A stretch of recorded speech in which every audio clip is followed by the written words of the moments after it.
So next step is to sew the two pieces for the Godet together.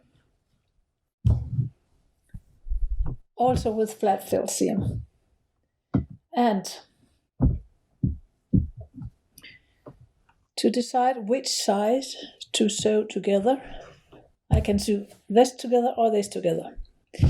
In Greenland, in the Helfness, which is a little after the Viking time, there is a technique that are quite smart.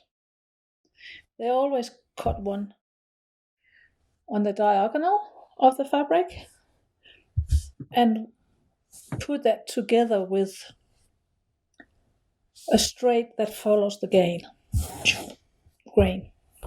So I decide that these two diagonal cuts shall be the one that are sewing to the body. So this is the side I will sew together now. So again, with 0.5 centimeter in between. There to there, all the way up with running stitch, all the way down with overcast for a flat fill seam.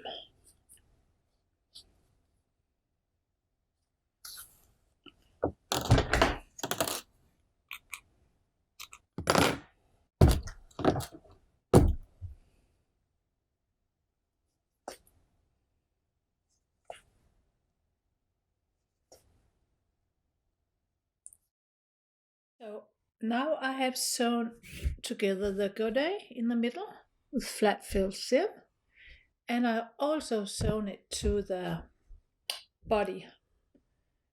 And I've started on the back. I'm always sewing, you see, here's the front, so this is the back. I'm always sewing the Godet on the back first, because then the direction of this seam comes in the right place when we sew it all together.